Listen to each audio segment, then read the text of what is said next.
Originaire de Chicoutimi, elle arrive à Baie-Saint-Paul en 1967 pour occuper un poste d'éducatrice spécialisée au centre hospitalier de Charlevoix, poste qu'elle occupera durant 6 ans. Elle travaillera par la suite à l'entreprise familiale de son conjoint, en plus de faire un retour aux études. En 1982, elle commence sa carrière politique comme conseillère municipale. Et 4 ans plus tard, en 1986, elle est élue mairesse de Baie-Saint-Paul, poste qu'elle conservera durant 13 ans. Durant ces années, elle a également été préfète de la MRC de Charlevoix de 1991 à 1999, ainsi que présidente de l'Union des municipalités régionales du Québec de 1994 à 1999. À la retraite depuis maintenant une vingtaine d'années, elle siège à de nombreux conseils et continue de s'impliquer dans différentes causes. C'est avec un grand plaisir que je rencontre aujourd'hui à TVCO une femme de tête, de cœur et de défi, Madame Jacinthe Blackburn-Simard.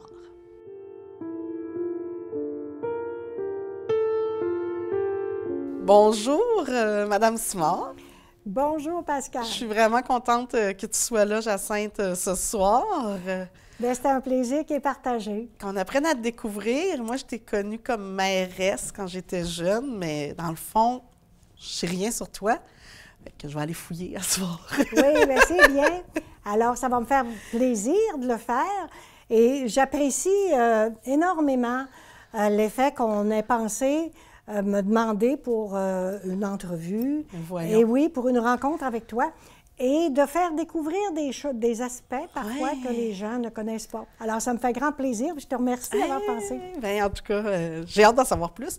Premièrement, je voudrais savoir de quel milieu tu viens, de quel genre de famille. J'ai dit tantôt dans l'introduction de Chicoutimi. Oui. Donc, tu es une Saguenayenne. Oui. D'une grande famille?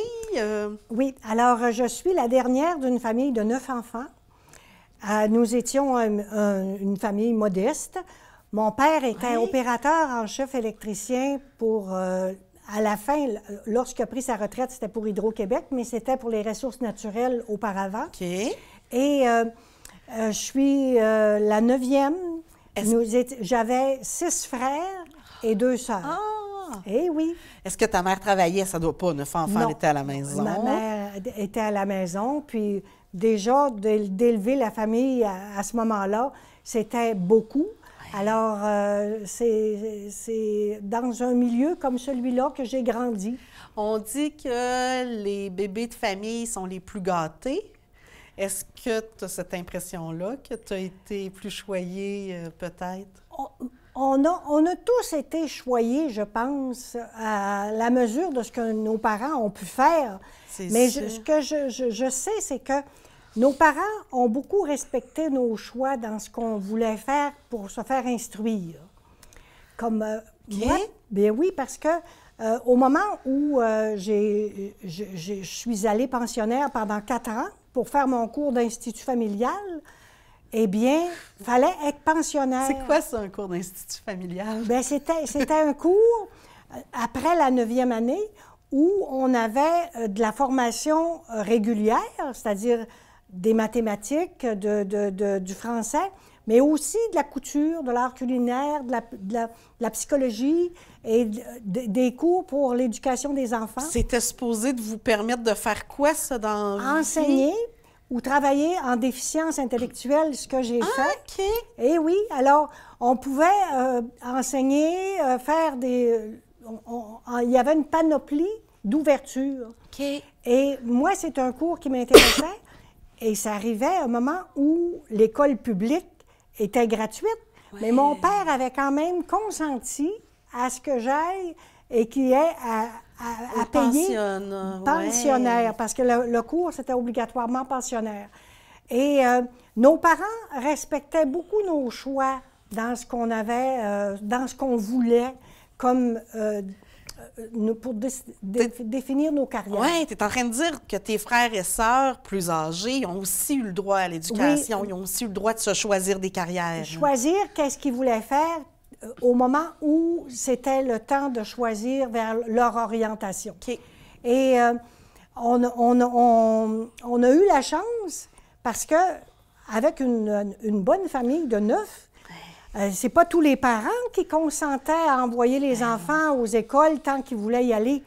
Alors, nous, on a eu ce privilège-là. Vraiment, ça demandait toute une ouverture. Oui. Puis, c'était comment chez toi? Est-ce que c'était assez strict avec des valeurs très traditionnelles ou c'était plutôt une maison rigolote avec de la musique, de la fête? C'était peut-être les deux? On avait les deux. On avait les deux. Parce que mon père était issu d'une famille qui était beaucoup plus janséniste et ma mère était issue d'une famille plus libertine. Alors, ma mère jouait du piano, ma mère avait fait de la bicyclette, elle nageait, alors que dans ce temps-là, il y a beaucoup de femmes à qui c'était interdit. Mais elle, dans sa famille, ils étaient beaucoup plus libres et puis ils axaient beaucoup sur la culture. Alors, on avait comme les deux visions. Oui, un papa plus strict puis une maman plus ouverte. C'est ça. Alors, on avait l'équilibre dans la maison par les deux qui se complétaient. Oui, oui, oui. Puis avec le nom de Blackburn, ça doit vouloir dire justement peut-être de la musique traditionnelle, ça. Les Écossais, ils ont ça, la gigue dans le sang. Au niveau culturel, le côté anglais était moins ouvert. C'était plus ouvert du côté de ma mère, qui jouait du piano et qui chantait beaucoup à la maison. Et c'était vraiment la culture, le côté culturel. La peinture, c'était surtout ma mère. Du côté Alors, on vient de voir une photo où c'était toi qui jouais du piano. Avec mon frère. Alors, les enfants ont été initiés à la musique. Là. Vous suiviez des cours, J'ai suivi un cours de piano pendant quelques temps, mais je n'avais vraiment pas d'aptitude pour ça. Mais mon frère, Magella, celui qui est avec moi, là, sur la photo, il n'a pas beaucoup joué du piano non plus, mais celui qui nous a précédés, Simon, a joué beaucoup du piano. Oui, il faisait partie d'un groupe, à part ça, les Ray Combo, et c'était bon? Oui. Lui, là, il avait vraiment la fibre musicale de ma mère. C'est ça. Alors, c'est comme ça. Et on a grandi vraiment dans une bonne atmosphère familiale. De l'époque, évidemment, mais évidemment qu'il y avait parfois des contraintes et c'était lié beaucoup à tout l'aspect religieux de l'époque. Ben oui. Ben oui. Toi, tu étais comment comme enfant? Plus une joueuse de tour ou plus une tranquille, une studieuse? Ou... active. Oui! Tu étais une bougeuse! Oui. Moi, je bougeais. Je me rappelle, j'aimais beaucoup me baigner. J'aimais beaucoup la baignade, la natation. Et j'aimais la couture. Puis ma mère me laissait beaucoup faire avec la machine à coudre parce que souvent, je brisais ou tout s'arrêtait. Ça fait que là, je laissais ça là. Mais j'ai aimé beaucoup faire de la couture quand j'étais plus jeune. Et c'est ce qui m'a amené justement à faire le cours d'institut familial dont on parlait tout à l'heure parce que j'aimais beaucoup la couture. Et dans ce cours-là, il y avait de la couture. Oui, donc c'est un peu ça que t'a fait choisir ta formation. C'est ça. Et si j'ai bien compris, c'est ce cours-là qui a fait en sorte que tu as appliqué pour venir travailler à Baie-Saint-Paul comme préposée. Comme éducatrice spécialisée. Éducatrice spécialisée. Ce qui est arrivé, c'est qu'il y a des postes qui s'ouvraient ici à l'hôpital. Ça s'appelait l'hôpital Sainte-Anne à ce moment-là. Et le directeur est passé à l'Institut en janvier pour dire qu'il y avait besoin de filles qui finissaient dans notre formation pour travailler ici à l'hôpital. Alors, la directrice nous a fait la communication le lundi matin. Nous sommes 6 à avoir appliqué. Et 15 jours plus tard, le directeur est repassé pour d'avertir que les 6 qui avaient appliqué avaient l'emploi. Donc, alors, il y a eu 6 emplois d'ouverts au lieu En même temps, on est arrivé 6 ici de la même classe en même temps. Donc, tu arrives à Baie-Saint-Paul, tu connais personne, mais tu as déjà tes amis de classe. Oui. Alors, on est arrivé 6 ici en même temps. Et au fil du temps, c'est là que j'ai connu Bernard en septembre. Là, quand tu arrives ici, est-ce que vous êtes logé? Est-ce que. Bien, Comment ça. on est venu d'abord faire un voyage de prospection, là. Puis on était logé à l'hôtel Baie-Saint-Paul, qui a été incendié. Oui, mais celle qui avait sur Ambroise Farfard. On était logé là. Et par après, on est allé rester dans la rue de la Lumière et ensuite dans la rue du Gouffre. OK. Et de fil en aiguille, j'ai rencontré Bernard. Et, au tout début, donc, tu venais d'arriver à Baie-Saint-Paul. Je suis arrivée en mai. J'ai connu Bernard en septembre. On s'est fiancés en avril suivant, puis on s'est mariés en juillet. Ah, OK. Ça a pris un an. Oui. Tout était fait. Oui, c'est ça. Ça a-tu été un coup de foudre, Bernard? C'est quoi qui t'a plu chez lui? Bien, ce qui est arrivé, c'est que je fréquentais un de ses amis et son ami me dit, bon, ben on fête mon ami Bernard, c'est sa fête. Il m'a présenté Bernard et ça n'a pas été long. À un moment donné, on s'est laissé et j'ai commencé à fréquenter Bernard. Okay. Puis oui, on peut dire par la rapidité que ça a été un coup de foudre. Ouais. Et un coup de foudre qui dure depuis 54 ans, ça va faire 55 ans là, dans quelques mois. C'est vraiment une belle histoire d'amour, là, toi puis Bernard. Bien, en tout cas, on se considère privilégié. Oui, que vous vous êtes trouvés. Oui, et oui. Lui, il venait d'une famille d'entrepreneurs. Oui. Ici, très connue dans la région. Oui. Qui était le commerce P.N. Garriépi. Oui. Toi, une fois mariée, tu continues quand même là, ton travail d'éducatrice. Oui. Mais tu vas commencer à t'impliquer, je pense, dans l'entreprise aussi. Bien, ce qui est arrivé, c'est que, oui, Bernard travaillait pour son père. Et moi, j'ai continué à travailler au centre hospitalier. Maintenant, ça s'appelait le centre hospitalier par après, mais c'était l'hôpital Sainte-Anne. Oui. Et pendant 6 ans, j'y ai travaillé à temps complet et j'ai eu 2 enfants. Mais pendant cette période, Bernard, le commerce de son père a été exproprié. Alors, Bernard a acquis l'immeuble où est P.N. Garriépi aujourd'hui. Et on s'est logé au 2e étage. Okay. Donc, c'est Bernard qui a acheté le bâtiment actuel. Là. Oui, c'est ça, qui était la maison privée de ses parents. Pour vrai? Oui. Ah! Et le commerce a été exproprié, il a été démoli, il était... À l'entrée de la rue Sainte-Anne. C'est ça. Et là, moi, j'ai arrêté de travailler à l'hôpital parce que j'avais commencé à m'occuper de la comptabilité du commerce. OK. Parce que là, lui, il avait acheté. Alors, j'étais l'épouse collaboratrice, puis j'avais mon bureau à l'étage de la résidence. Alors, je pouvais m'occuper des enfants en faisant la comptabilité, puis lui, il avait son commerce. Donc, si j'ai bien compris, même avec 2 enfants en bas âge, on n'arrête pas, on continue. C'est ça. On travaille, on s'investit. Toujours bien active. Et est arrivé un 3e enfant, et on a agrandi le commerce parce qu'il n'était pas aussi grand qu'il est actuellement, là. Alors, on a agrandi le commerce, et Bernard a appris qu'il fallait qu'il arrête de travailler parce qu'il y avait des cataractes. Il avait 37 ans. Et il fallait qu'il attende que les cataractes soient mûres avant qu'il soit opéré. Alors là, j'ai pris le commerce. Pendant 3 ans. Toute la gestion, la gérance, les employés, les commandes. Tout. Alors, j'ai pris le commerce. Il y avait des employés. Et j'ai fait mon possible pendant ces années-là. Tu as fait ça, tu disais, 2 ans. Oui, c'est ça. Et là, après 2 ans, le médecin a consenti de l'opérer et l'opération a réussi. Alors, Bernard a repris son travail et moi, je suis retournée à la maison. Et là, j'ai appris qu'il s'offrait des cours en administration par l'Université du Québec.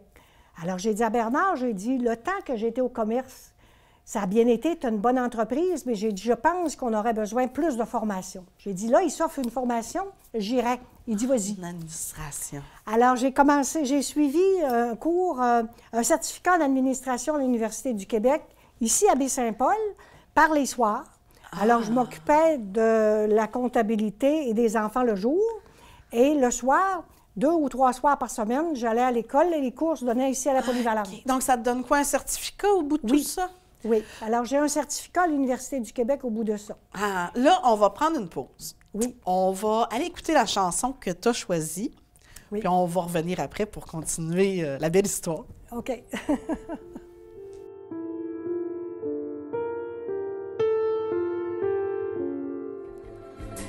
Après la vie t'a bouffé comme elle bouffe tout le monde. Aujourd'hui ou plus tard et moi j'ai suivi. Depuis le temps qu'on rêvait de quitter les vieux meubles. Depuis le temps qu'on rêvait de se retrouver tout fin seul. T'as oublié Chopin, moi j'ai fait de mon mieux. Aujourd'hui tu bois du vin, ça fait plus sérieux. Le père prend un coup de vieux. Et tout ça fait des vieux. Je me fous du monde entier quand Frédéric me rappelle les amours de nos 20 ans. Nos chagrins, notre chez-soi, sans oublier les copains des perrons, aujourd'hui dispersés aux 80. On n'était pas des poètes, ni curés, ni malins.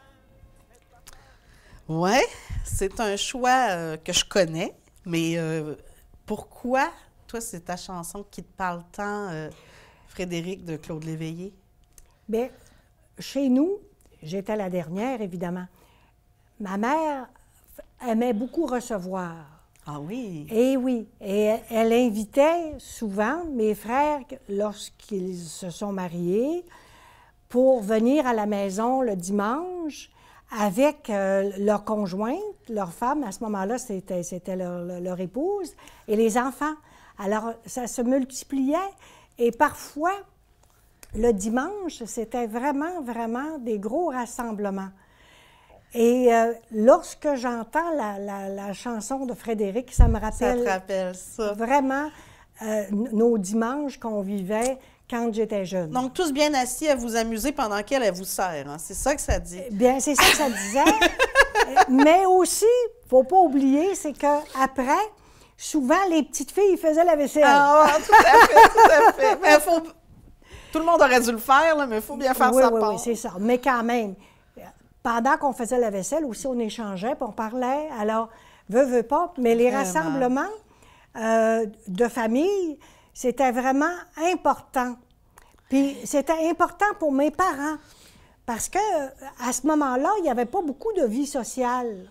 Alors, le dimanche, c'était l'occasion pour eux autres de vivre leur vie, ni plus ni moins leur vie sociale, qu'ils n'auraient pas vécu autrement. Est-ce que tu as encore tes parents, Jacinthe? Non, mes parents sont décédés. Est-ce que vous avez gardé la tradition, tes frères et sœurs et toi, de vous voir? Bien, maintenant, beaucoup plus rarement, parce que lorsqu'on regarde l'âge, nos rencontres maintenant se font beaucoup plus quand on se voit pour des funérailles ou pour des...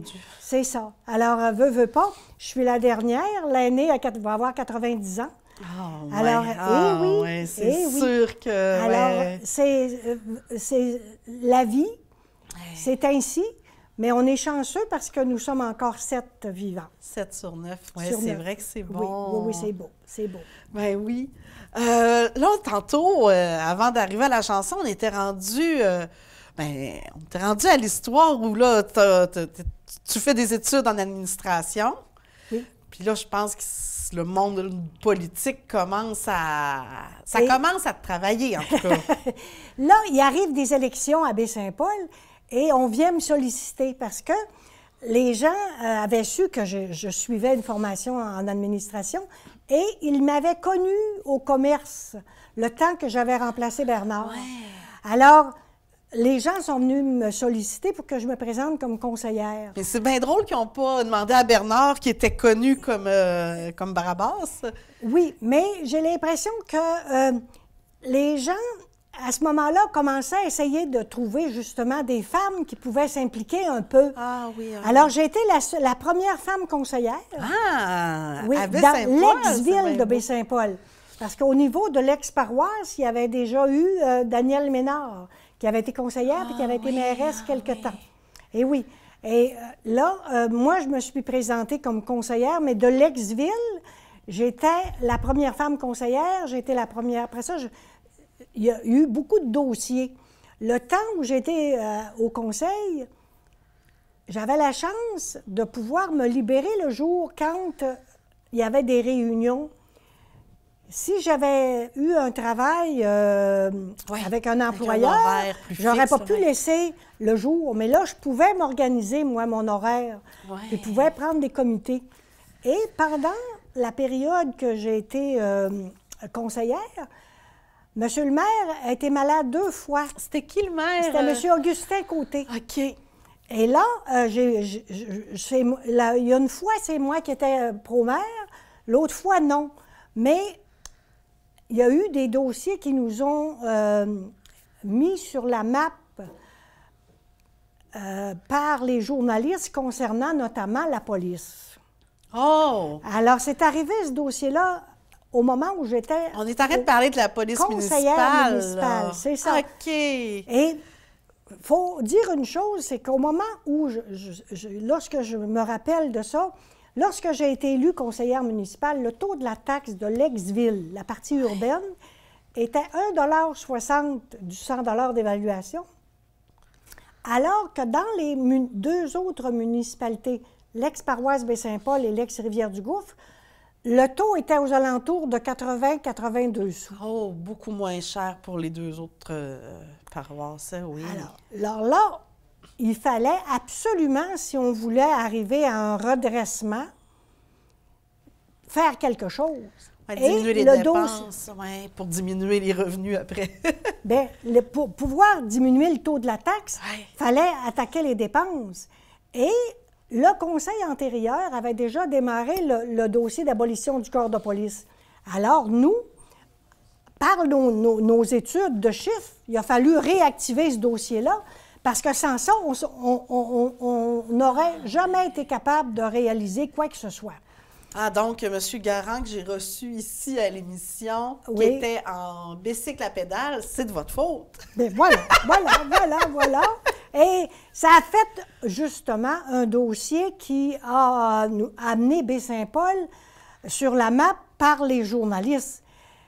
Et il a fallu le défendre, le dossier. Ah, oui, mais la loi permettait aux municipalités de 5 000 habitants et moins de se départir de leur corps de police, puis d'avoir les services à ce moment gratuits de la Sûreté du Québec. Alors, notre façon de pouvoir s'en sortir financièrement, elle était là, la situation. Heureusement que vous n'étiez pas fusionnés encore. Bien, vous n'auriez pas pu. Non. Mais là, après, le gouvernement a monté à 10 000 de population, 15 000, 25 000, puis là, aujourd'hui, c'est juste, si ce n'est pas jusqu'à 100 000 de population que les municipalités peuvent se départir de leur corps policier et avoir les services de la Sûreté du Québec, mais contre paiement. Oui, maintenant, il faut payer. C'est ça. Mais j'arrive à l'effet que c'était un dossier qui nous a obligés financièrement si on voulait redresser la ville. Ouais.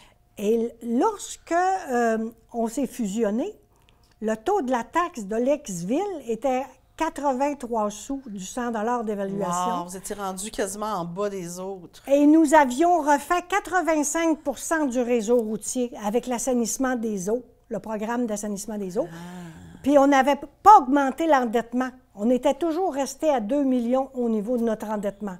Donc, c'est certain que ça a tout été des facteurs qui ont permis que l'on réussisse une fusion volontaire. Oui, que les autres... Les autres municipalités au Québec, ça n'a pas toujours été des fusions volontaires, mais Baie-Saint-Paul a été une fusion volontaire. Ah! Et oui. Et lorsque on analyse le tout, franchement, je pense que c'était important que l'on se fusionne pour pouvoir avoir une meilleure culture municipale, dans le sens qu'il s'était développé dans le temps des façons de faire différentes de la partie urbaine puis la partie rurale. Alors là, maintenant, on peut dire que tout le monde a les mêmes services. Oui, est-ce que tu peux me donner un exemple que je comprenne un peu? Lorsqu'on regarde, par exemple, au niveau routier, l'excavation des fossés, la réfection des routes, on a la même qualité de service que ce soit dans le rural que dans l'urbain. Alors qu'autrefois, c'était pas tout à fait comme ça que ça se passait.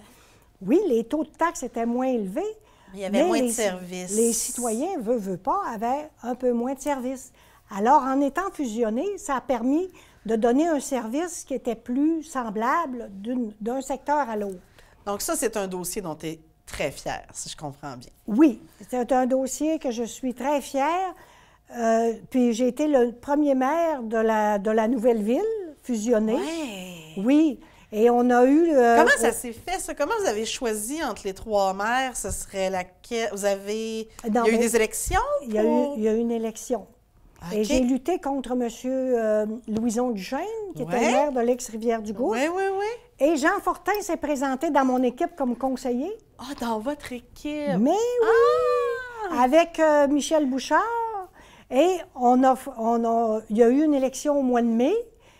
On s'était fusionné depuis janvier 96. Il y a eu une élection et j'ai été élue à la mairie. Ah, ouais. Alors, et Jean Fortin a été élu avec Michel Bouchard. Puis ça a été au niveau de l'ex-Rivière-du-Gouffre, M. Turcotte. Puis, Oui, c'est ça. Jean-Claude, oui. Et puis moi, ça a été M. Jean-Guy Tremblay et Louisette Turcotte et puis Fernande Desgagnés. OK. Alors, ça a été ni plus ni moins le nouveau conseil municipal. Et à l'élection suivante, ça c'est en 96, à l'élection suivante, eh bien là, j'ai été défaite par Jean Fortin. Eh oui. Oui, mais on parle quand même de 13 ans plus tard. Là. Oui, c'est ça. Alors, j'ai été impliquée pendant 17 ans, 4 ans conseillère, 13 ans Ouais. maire. Et pendant mes 13 ans à la mairie, j'ai été 8 ans préfet, puis 5 ans à la présidence C'est de la FQM. extraordinaire. Quand tu es rentrée en politique, ça t'intéressait déjà? Tu suivais déjà ça? Tu allais déjà aux réunions du conseil? Tu étais déjà impliquée ou... Non, pas au niveau municipal. J'avais été beaucoup impliquée au niveau de l'entreprise, puis au niveau de ma formation en administration, j'avais des connaissances beaucoup dans le privé, parce que c'est là que j'avais été impliquée à tous les chapitres. Et lorsqu'on m'a parlé au niveau municipal, ça m'a intéressée parce que là, j'ai dit, tiens, il y a des différences dans le public. Ça me permettrait de voir comment ça se passe. Ouais. Et de fil en aiguille, eh bien, je me suis retrouvée avec une panoplie de responsabilités et j'ai trouvé ça passionnant. Oui, c'est ça que j'allais dire. Tu as développé Passionnant. une passion, il faut croire, pour Passionnant. le monde municipal. Oui. Réellement, là, ça m'a permis de rencontrer des gens très intéressants, de Je comprends. faire avancer des dossiers pour Baie-Saint-Paul, Ouais. l'assainissement des eaux. Et ça, je me Trouver- souviens tellement, là. Bon, J'ai 18-19 ans, je m'en vais dans l'Ouest. Puis quand je reviens quelques mois plus tard, maman a dit, t'as un cadeau dans la salle de bain, puis je savais pas quoi. Elle dit, fais couler l'eau. C'était la première fois qu'on voyait de l'eau L'eau claire à potable. Baie-Saint-Paul. on avait trouvé de l'eau souterraine potable. Ça a été merveilleux. Et c'est Rémi Trudel qui est venu nous porter une subvention de 800 quelques mille dollars pour mettre les infrastructures pour pouvoir exploiter la source d'eau qu'on avait trouvée. C'était extraordinaire. Et on a eu comme cadeau la bibliothèque Ah, et oui! le centre d'archives régional pour lequel Fernande Desgagnés s'était bien impliquée Donc, au niveau du député. C'est ton dossier aussi, ça, la bibliothèque? C'est tous des dossiers liés à la fusion et avec M. Rémi Trudel, des subventions que l'on a eues. Extraordinaire. C'est extraordinaire. Moi, ce que je peux vous dire, c'est qu'on a travaillé très fort et il y a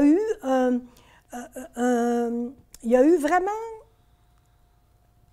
pas une explosion, mais il y a eu un développement majeur Ouais. qui s'est fait. Et souvent, c'est un développement sur lequel je n'ai pas pu continuer, je n'ai pas pu poursuivre, mais sur lequel on a travaillé très fort. Et ce que je peux dire, c'est que ça s'est poursuivi. Et c'est très agréable d'avoir travaillé au labour. Oui, mais le nouvel hôtel de ville, est-ce que c'est toi aussi? Non, le nouvel hôtel de ville, c'est Jean Fortin, ça. OK. Et là, après ça, bien, à travers tout ça, on a travaillé à rue principale pour l'amélioration du patrimoine bâti, pour la réfection la première réfection de la rue Saint-Jean-Baptiste, Ouais, travailler à la réorientation de certains fils de l'Hydro-Québec, du réaménagement pour libérer certains aspects. Oui, les trottoirs en pavé. Les là, trottoirs c'est en toi, pavé ça. et mettre des fils plus en arrière-l'eau parce que l'enfouissement des fils sur la rue Saint-Jean-Baptiste était trop onéreux. Oui. Alors, on ne l'avait pas fait, mais lorsqu'il est arrivé des subventions intéressantes, eh bien, c'est là qu'on est arrivé qu'à un moment donné, ça s'est fait, mais en 2010. Oui, c'est ça, mais ce dossier-là, c'est pas toi qui est la mairesse, Non. mais je pense que tu l'as défendu, là. On y avait travaillé énormément, mais il n'y avait pas de subvention intéressante pour pouvoir le réaliser, puis c'était trop onéreux. Il y avait trop de choses à faire, Oui. de majeurs puis d'importants. Alors, on ne pouvait pas le réaliser comme on aurait voulu. Mais je crois que tu as été chercher des sous quand c'était le bon moment. Il me semble, là je suis peut-être un peu Là, perdue, là, mais... Quand le dossier est revenu sur la map, il y avait des subventions intéressantes Oui. qui étaient liées. Et là, au conseil municipal de Jean Fortin, la majorité n'était pas d'accord pour payer la part de la ville. Oui.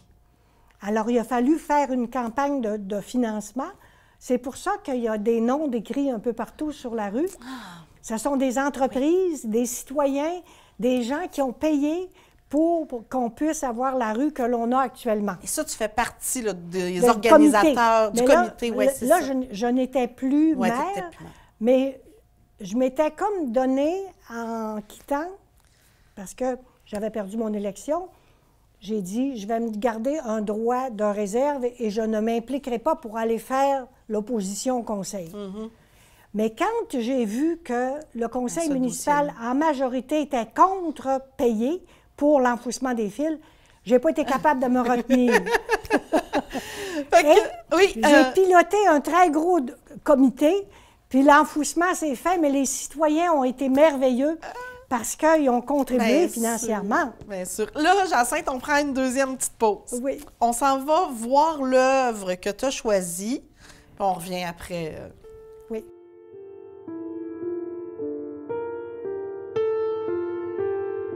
Alors, Jacinthe, c'est quoi? C'est quoi ça? Je connais pas ça. Tu ne le connais pas, le film? Bon, c'est un film qui d'abord, maintenant, celui qu'on nous présente, c'est une version qui est plus courte et ça nous raconte vraiment l'histoire d'un peuple qui a eu des difficultés avec la guerre, mais une très belle histoire d'amour à travers tout ça. OK. C'est quoi exactement ce film-là? Docteur Givago. Mais il y a eu deux versions. Ça, c'est la version française qui est plus courte un peu.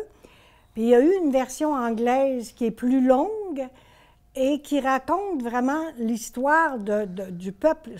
Ça s'est passé en grande difficulté dans le temps de la guerre, mais on voit également beaucoup l'hiver. Ça n'a pas l'air de se passer au Québec, Non, non, non, non. Et ça se passe en Russie et aussi avec les paysages puis la vie de l'hiver. Ouais. Comment est-ce que ça peut être difficile, comme pour nous, si on avait à vivre une situation comme celle-là? Ah oui, t'as Alors, raison. c'est toujours été un film qui m'a impressionnée, autant dans une version que dans l'autre, qui est la première, qui dure 4 heures. Tu es en train de me dire que toi, tu parles anglais, là. Non, non, mais quand j'écoute avec... parfois, c'est sous-titré, alors ça nous permet de voir d'autres aspects. Une version de film de 4 heures, puis une version de film d'1 heure et demie. C'est vrai que c'est Il y a pas des pareil. détails, il y a Ben des oui. choses qui ne sont pas... et je trouve que ça nous permet de voir quelles difficultés on pourrait vivre si on avait à vivre une guerre en hiver ici. Je vais essayer de le trouver sur une des plateformes. Bon, ben c'est bien, c'est bien. On pourra se parler de ça la Oui. prochaine fois. Là, on a un peu parlé là, de toi comme mairesse, mais on n'a pas vraiment parlé de toi comme préfet. On n'a pas parlé de toi non plus pour l'espèce d'association... L'UMRCQ, oui, qui est voilà. devenue la FQM, oui. Donc, oui, c'était quoi ton rôle dans tout ça? C'est quoi que tu as aimé dans Bon, ces rôles-là? oui, au niveau de la préfecture, c'est un rôle où on préside la table des maires de la MRC. En fait, c'était les anciens conseils de comté. Cette année, la MRC va fêter ses 40 ans d'existence. Ce sont les nouvelles municipalités régionales de comté. Et ce sont les maires qui se réunissent et qui établissent un schéma d'aménagement pour l'ensemble de la MRC. Et c'est un rôle qui peut être aussi, sur certains aspects, de représentation. Parce que parfois, le préfet va être demandé pour aller représenter les autres maires de sa MRC. Oui. Bon, alors, la MRC, il y en a 96 au Québec. Maintenant, il y en a peut-être, à ce moment-là, il y en avait 96. Et elles se réunissent dans une association qui s'appelait autrefois l'UMRCQ, l'Union municipale, l'Union des municipalités régionales de comté. Donc, OK, tu étais maire. Oui. Après ça, tu étais le maire des maires avec la MRC. Oui. Et finalement, tu es la grande mairesse de tous les maires avec l'UMRCQ. Là, à cette association, j'ai été déléguée pour être sur l'exécutif. Et de l'exécutif, on m'a sollicité pour me présenter comme présidente. Je me suis présentée, j'ai lutté. Il y en a un autre monsieur qui voulait être président aussi. Alors, je me suis présentée en élection et j'ai passé. Toi, est-ce que tu prenais ça? Est-ce que c'est une fleur qu'on te faisait ou... Je sais pas. Est-ce que tu étais fière qu'on te choisisse toi ou tu le savais vraiment que c'était ta place? Est-ce que toi, tu avais confiance en toi ou tu te disais un peu je suis imposteur, je connais rien dans ça, mais vu qu'on me fait confiance, je vais y aller. Comment tu vivais ça? Je vivais ça en me disant que s'il y avait quelqu'un d'autre qui l'avait occupé avant, que je devrais être capable, en travaillant, je vais y arriver. Alors, à chaque fois que je me présentais, c'était un peu ça. Puis je me disais, si, comme quand je me suis présentée comme conseillère municipale, je n'avais pas trop de connaissances au niveau municipal, qu'est-ce que c'était. Mais je me disais, je vais l'apprendre, puis je vais lire, puis je vais venir être... Alors, à chaque fois, c'est ce que je faisais. Et lorsqu'on arrive à un niveau là, où on représente 1100 quelques municipalités, c'est fou. On arrive avec une équipe de travail, un exécutif de 13 personnes, un conseil d'administration de 37 personnes, qui sont des préfets puis des maires dans leur municipalité puis leur région, là. Alors, puis là, fou. on a... Ben oui, puis là, on a un certificat d'administration. Là, on n'a pas un doctorat en politique, là. Non. Et puis, il faut être capable d'amener notre union à se défendre contre l'UMQ, qui est l'union qui regroupe les grandes villes. Et ça, dans les bureaux, lorsqu'il y a une table Québec municipalité, parce que nous, la FQM ou l'Union des municipalités régionales de comté, on a à se défendre contre l'UMQ, qui est l'Union des municipalités du Québec qui regroupe les grandes villes. Québec, Montréal, Laval, les grosses villes. Alors, et ça, il faut le faire devant le ministre et les sous-ministres et les employés du ministère. Il faut défendre notre monde. Oui. Alors, quand on arrive à la table Québec municipalité, il faut être bien préparé. Oui. Mais il faut dire qu'à travers tout ça, on a une équipe. Oui. On a d'autres membres au conseil d'administration par l'exécutif qui donnent un coup de main. Oui. Alors, chacun a ses dossiers, on répartit le travail, mais c'est passionnant. Bien, ça doit. Puis toi, là, tu venais pas d'ici. Les gens d'ici t'ont choisi toi.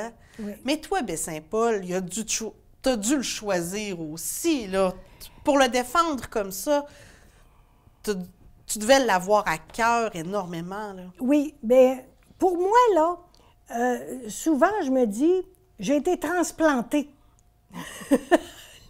Je parlais du labour tout à l'heure, parce qu'on a travaillé à mettre en place beaucoup de choses au niveau municipal, et les choses se sont poursuivies après.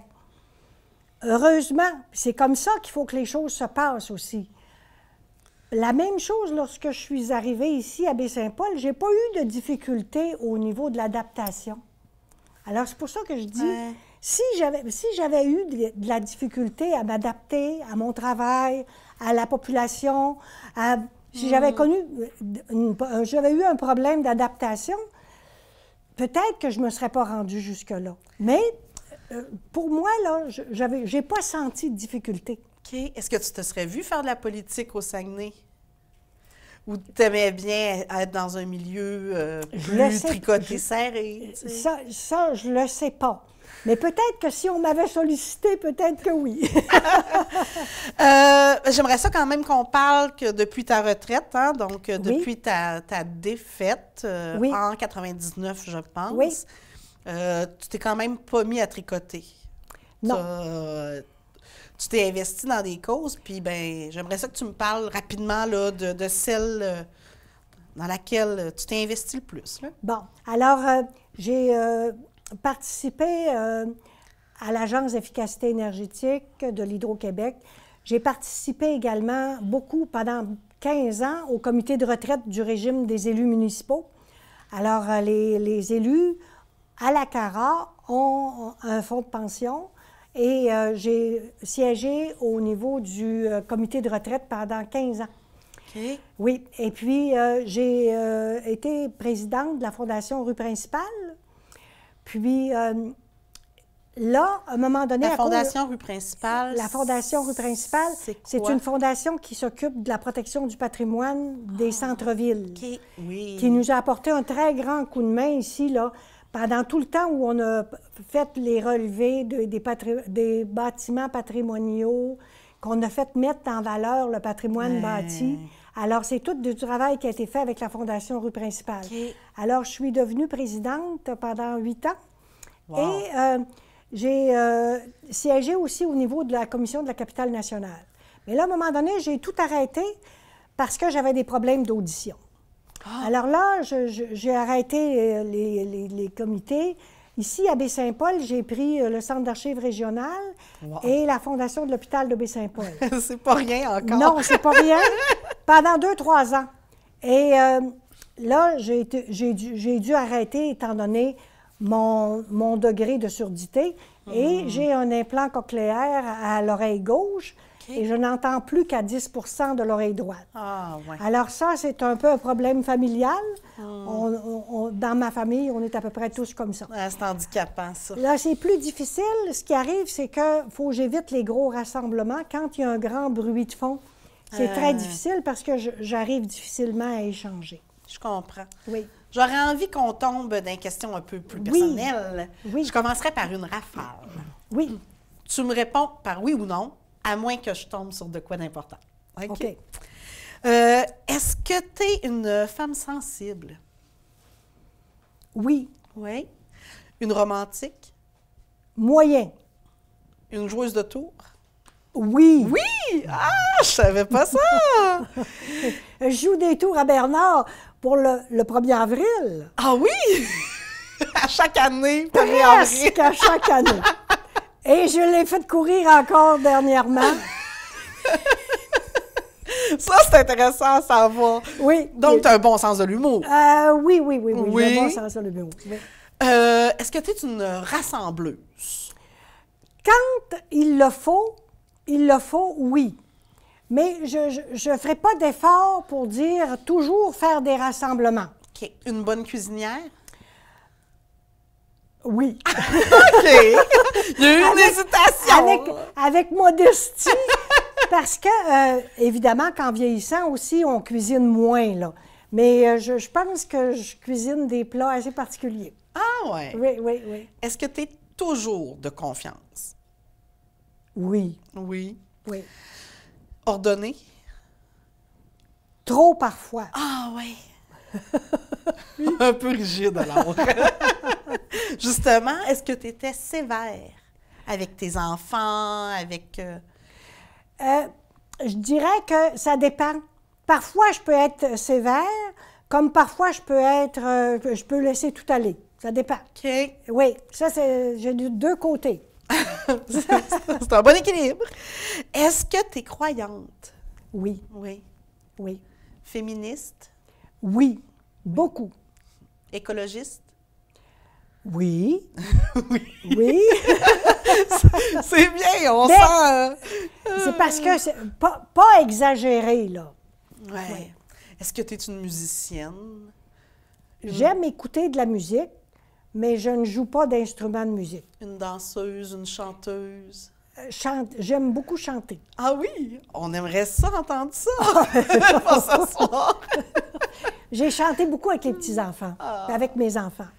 S'il y avait quelque chose là, qu'on serait vraiment surpris d'apprendre sur toi, ça serait quoi? Surpris d'apprendre sur moi. Ouais. Bon, alors la question est bonne, là. Lorsque j'ai fait ma rupture d'anévrisme, Oui, je n'étais pas au courant, mais oui. j'ai fait une rupture d'anévrisme en 97 en présidant une réunion au Hilton à Québec, une réunion de l'UMRCQ, la OK. FUM, c'est ça. Et j'ai été hospitalisée, j'ai subi plusieurs interventions chirurgicales, et lorsque on a baissé le taux de morphine, Oui. j'ai appris que j'étais insensible à partir de la taille, aller jusqu'au bout des pieds. J'avais perdu complètement ma sensibilité et que je devais, si j'avais besoin, demander la bastine.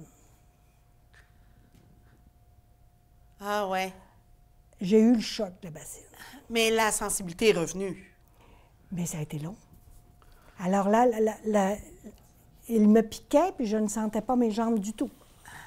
Mais tu n'as pas été dépendante Alors, des autres trop on longtemps. m'a là. dit que le lendemain, j'étais inscrite à la physiothérapie, alors que je commençais la physiothérapie. Et ils m'ont amenée en chaise roulante à la physiothérapie. Et à la fin de la semaine, je commençais à marcher en me tenant après les deux épaules d'un infirmier, puis en glissant les pieds à terre pour me rendre à la toilette. Donc, t'es-tu, je dirais. Je ne l'ai pas posé dans mes questions, mais toi, tu es une déterminée, t'es-tu? Parfois trop. Souvent, si on pouvait dire une qualité, là, Oui? c'est la ténacité. Alors là, il a fallu que je sois tenace, puis heureusement que j'ai été tenace, parce que j'ai repris l'habitude de marcher et de reprendre toutes mes activités que j'avais laissées avant ma rupture d'anévrisme, les 3 semaines de morphine, toute la réhabilitation, de reprendre toutes mes fonctions et même de, souvent ce que je dis, de continuer, en continuant à servir, de me développer parce que j'ai commencé à fonctionner avec Internet. Puis je fais toutes mes petites affaires, puis je me dis, bon, ben regarde, en plus, j'ai continué à me développer. Ben oui! Est-ce qu'il y a un moment marquant dans ta vie là, qui a comme changé Bien, le cours des choses? Ce moment-là a été un moment important. Parce C'est qu'on ne sûr. voit plus la vie par après pareil. Ouais, C'est impossible. c'est vrai. Le plus grand défi que tu as dû surmonter? Bon, celui de réapprendre à marcher, ça a été un gros défi. Je comprends. Oui. Est-ce que ça serait ta plus grande fierté aussi? Ma plus grande fierté présentement, là, ce que je pourrais dire, c'est que c'est ma famille. Oui, je comprends. Mon Bernard, mon mari, que ça va faire 55 ans qu'on est ensemble au mois de juillet, Ouais. et nos 3 enfants, avec leurs familles respectives, nous avons 7 petits-enfants. Oh, wow, c'est beau, ça, c'est une super de belle famille. Alors ça, là, c'est vraiment le plus beau cadeau de la vie. Ah, je comprends. Oui. S'il y avait quelque chose que tu pourrais faire, là, recommencer là, à zéro, recommencer quelque chose différemment, y a-tu quelque chose que tu ferais autrement? Je réfléchis parfois à ça, puis je me dis, quand on prend une décision, on la prend du meilleur de sa connaissance avec les gens qu'on côtoie, puis ce Tout à qu'on peut fait. faire. Ben Alors, je ne regrette pas de décision. Il y a peut-être une chose que je trouve difficile, c'est que lorsque j'ai perdu mon élection, aussi, toute mon équipe a perdu son élection.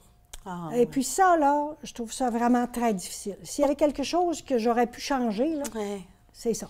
Donc, pour toi, ça a été un moment douloureux Oui, là, oui, oui, de perdre cette c'est ça, difficile. élection-là. Lorsqu'on parle d'un échec électoral, eh bien, je vous dirais que c'est comme ici qu'on nous coupe les ailes.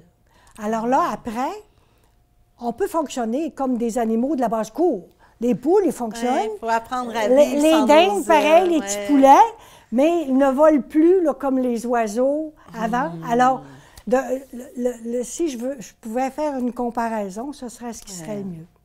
Est-ce que tu as encore un rêve? Quelque chose que tu aimerais vraiment accomplir? Là? Je pense que lorsqu'on arrive à l'aube de ces 75 ans, si je pouvais, avec Bernard, poursuivre avec notre même qualité de vie que l'on a, ce serait ce qui pourrait être le meilleur pour nous deux. C'est quoi tes passe-temps là, à 75 ans avec ton Bernard? Bien sûr, beaucoup l'horticulture. OK. Alors, dehors, les fleurs, l'aménagement. Alors là, avec l'arrivée du printemps, j'ai hâte de... C'est chez vous, ça? C'est ça. Alors, mon petit potager avec la serre Les en arrière. serres et tout. C'est ça. Oh. Alors, souvent, je dis, je vais prendre la clé des champs. Ben, je comprends. Tu peux me la passer si tu t'en vas en voyage. Oui. Dernière question, on va clore par ça. Est-ce que la vie t'a appris quelque chose? Est-ce qu'il y a un message qui reste de toute cette vie-là? Bien, je crois que il y a un élément important dans la vie, c'est que il faut toujours maintenir le cap avec un bon courage. Ne pas se laisser envahir par les choses négatives. Et si j'avais un message à faire suite à plusieurs étapes qu'on a eu à vivre dans la vie, que ce soit pour moi ou pour Bernard qui était à côté de moi, j'ai toujours été bien soutenue. Et ce qui est important, c'est de ne pas se décourager et de ne pas regarder les éléments négatifs. Alors, lorsqu'une porte se ferme, il faut toujours regarder où il y aurait une fenêtre qui s'ouvrirait. Merci beaucoup, Jacinthe. Ça m'a fait plaisir, un grand Pascal. plaisir. Merci.